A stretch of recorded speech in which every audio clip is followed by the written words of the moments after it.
What is going on, Pats Nation? You guys already know who it is. Patriots Global here, back with another video, and in this one, I'm coming back at you guys with another breakdown from the New England Patriots OTA practice. This was the third day that was open to the media, meaning that this was the third OTA practice for this offseason that I have covered for you guys. So if you haven't checked out the other two, make sure you guys go do that after this video so that you get a feel of how these players are performing and how some of these battles are starting to pan out. Little side note, some of you guys said you really liked how I included a voiceover in my last OTA video rather than just a straight up video. So we're going to see what you guys like better. Overall, if the average view duration of these voiceover videos with pictures from today's practice do better, then I'll include these. But if videos of me just on screen do better for these types of videos, then we'll roll with those. Without further ado, though, let's hop into today's video. So some average notes, or some general notes, maybe I should say there for lack of better words here. Guys that were absent. Always important to start with those so that you guys aren't wondering, hey, how are these guys performing? Juju Smith-Schuster, still not at practice. No surprise there. I've seen a lot of Patriots fans overreact on social media about some of these veterans not being here. Guys, OTAs stands for Organized Team Activities. They're optional, okay? Most veterans, especially poised veterans, do not show up to these things unless their roster spot is essentially at risk. Now, Tyquan Thornton, after having a really good first practice, was not there for our second media availability day. Kayshon Boutte also was not here. This was really just another day where a lot of our wide receivers were not present. Trent Brown continues to be out. Riley Reif was out yet again. Michael Onwenu, no shock, out. Matthew Judon, Josh Uche, Devon Godchaux, who we got back for one practice and then was out again. Lawrence Guy continues to be out. Terez Hall, Jonathan Jones with his first missed practice. Quandre Mosley, Jalen Mills, and Bryce Behringer. Bryce Behringer with his second consecutive practice, at least second consecutive practice open to the media, where he is not present. But we did not see pictures from him yesterday at practice either, making me think that he hasn't been there in a few days now. Now, some guys who missed last practice that was open to the media that did return today: Kendrick Bourne, Connor McDermott, and we finally got Nick Folk back into the mix. Guys who were limited: Ramondre continues to be limited here, Marcus Jones, and Cody Davis. Today was the first day where we didn't have any actual guests for the Patriots. And of course, like I said in my last OTA breakdown video, today was likely going to be more of a soft day for the Patriots just because they probably kind of came back into practice yesterday and vamped things back up and then had more of a low-key day yet again today, which is exactly what they did for last practice that was open to the media. It was more of a calm, low-key, more of a walkthrough because the day before they had gone completely full out. Overall, today was mainly focused on special teams. Now, let's start breaking down each of these positions here. Now, today overall for Mac Jones was probably the worst we've seen him. Now, there still continues to not be a quarterback competition that Patriots fans are trying to build up already, but he's been very good, very solid the first 2 days that we've seen from him. But today was a little bit more down in terms of his accuracy and ball placement. In 11 on 11s, he went 8 for 13 with an interception. Bailey Zappi went 13 for 18 with an interception. No snaps for Trace McSorley, at least none that were reported, and there were 0 7-on-7 drills today. Like I said, the biggest takeaway with these quarterbacks was that Mac Jones was a little bit off today, didn't look as sharp, and just that ball placement overall is what kind of brought those numbers down. Again, like I said in my last video, some people are going to look at this and say, well, Mac Jones had 13 attempts in 11s and Bailey Zappi had 18. Well, keep in mind too, most of the starting team offense, the first team offense, whether that's the O-line or the wide receivers, are not present. So with that being said, Bailey Zappi is getting some more looks here because the second team is getting a lot more looks currently than the first team offense. Now, although Mac Jones did struggle a little bit more today, he did have a couple of nice passes. He had about 2 nice deep completions up the seam, 1 to Devontae Parker and 2 to Hunter Henry. Now, Mac Jones, yet again, dominating the reps when it comes to the starters.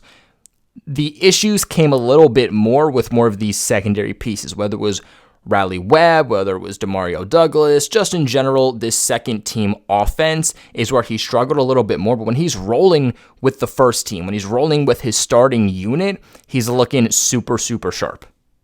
And those two completions to Devontae Parker and Hunter Henry, from what was reported, seems to be something that Bill O'Brien is really pushing and really working on. So these deep completions up the seam should be something that us Patriots fans should get used to, because it seems like that's going to be heavily implemented for this upcoming season. Now, as for the running backs, wasn't much to say today. As for the wide receivers, Devontae Parker was probably and considerably the best player on the field today. Not just on offense, but just in general. Today, he was heavily involved, obviously missed a few practices, came back today, though, heavily involved. I think yesterday was his first day back, and was just making plays as soon as he was given the opportunity to. Now, Ty Montgomery, who's mainly been working as Patriots' third down back, their receiving back, was working a lot more today with the Patriots wide receivers. From what we've seen through camp and heard through camp so far, or I should say OTAs rather, is that Ty Montgomery, like I said, he's been the third down back. He's been the receiving back for the Patriots. That's essentially why the Patriots brought him in a year ago in free agency, not getting a whole lot of rush attempts. It looks like he's going to be that next James White. Now, like I said, with a lot of these wide receivers out, somebody had to run routes. Somebody had to be the guy to catch balls from these quarterbacks. And with that being said, Patriots' new wide receiver that was brought in a few days ago in a UDFA that attended rookie minicamp for them, Ed Lee, made a couple of nice catches today and was just involved heavily. Not saying he was rolling with the starters, but with a few guys out, he was the guy that stepped up and was heavily involved. Now, before we continue this video, I want to give a massive shout out to the sponsors of this channel over at FanDuel. Guys, right now, make a fast break to FanDuel during the NBA playoffs, because right now, new customers can get a no-sweat first bet up to $1,000. That is $1,000 back in bonus bets if your first bet does not hit. The great thing I love about FanDuel, guys, is that they have great promotions and new promotions every single day for you guys to make some quick and easy money. The other thing that I love about them is how safe and secure their app is. Whether you're going to their website or you're using their mobile app on your mobile device, you can be 100% confident and secure that your money is being utilized properly and safely, and that you don't got to worry about any hackers or anybody taking your money that you've rightfully won.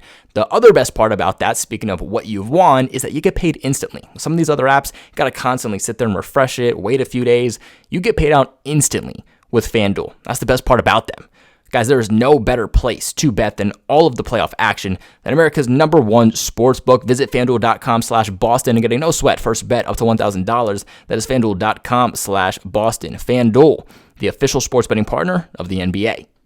A little disclaimer here, though, guys. You have to be 21 and your state has to allow betting and online wagering. So make sure you guys are able to do that before you do download the app or go to the website. Your first online real money wager of a $10 deposit is required, and refunds are issued as a non-withdrawable bonus bet that do expire after 14 days. Restrictions do apply. See full terms at FanDuel.com/sportsbook. FanDuel is offering online sports wagering in Kansas City under an agreement with Kansas Star Casino. If you or somebody you know has a gambling problem, call 1-800-GAMBLER or visit FanDuel.com/the initials of your state. So if you live in Pennsylvania, that'd be PA. If you live in New Jersey, that would be NJ. So you would do FanDuel.com/NJ, FanDuel.com/PA, and so on and so forth. Or visit www.1800gambler.net. Now, getting back here to the video, guys. Tight ends. Hunter Henry had to run a lap today for a false start. Unfortunately, he wasn't the only one to do so. There were multiple people that had to run a lap today for being either offsides or false starts. On the offensive side of the ball and the defensive side of the ball, that was an issue today. You better believe the coaching staff, especially Bill O'Brien on the offense, is going to get that under wraps. This was a massive issue for the Patriots last year and really set them back, especially offensively. So something that definitely has to be cracked down on this team. Nothing else to say there about tight ends. As for the offensive line, like I just said, false starts were an issue. Connor McDermott had to run a lap today for a false start. Moving here to the defense, Keon White would have had a sack today. Quarterback pressures, Daniel Aquale would have had one pressure, but he did have to run a lap for jumping off sides. And what a day for Patriots rookie linebacker slash safety Marte Mapu has an interception in what was described to be likely a pick six off of Bailey Zappi in a regular game or a training camp practice. Obviously no contact, not going full out, but they did describe it as what would have been a pick six. To go along with that interception, though, Marte Mapu also had 2 pass breakups. Juwan Bentley also had 1. In general, another fantastic standout day for Marte Mapu, playing in a majority, or excuse me, just a plethora of different positions for the Patriots. Defensively, he's just playing a very versatile role in general. It looks like he is playing a little bit more safety right now than he is linebacker. But again, we've seen him do several different things. We've seen him as an inside linebacker, at stand-up linebacker. We've seen him rush the passer a little bit. We've seen him at free safety a little bit. We've seen him at strong safety in the box a little bit. He is playing absolutely everywhere on the defense and really could be a true definition of a rover role for the New England Patriots this upcoming season. Right now, though, like I said, mostly playing safety, more specifically playing safety next to Kyle Duggar. Just in general, he was around the ball a lot lately, especially today. Now, as for the cornerbacks here, as we all know, Jonathan Jones has been the New England Patriots' primary outside cornerback. Now, with Jack Jones coming in and out, with Christian Gonzalez mixing some practices, what exactly is our starting unit looking like? We don't exactly know. But while Jonathan Jones has always been there, it looks like they're trying to have John Jones and Christian Gonzalez on opposite sides of each other. But with John Jones out today, the 2 guys playing at the Patriots starting perimeter corners were Christian Gonzalez and Jack Jones.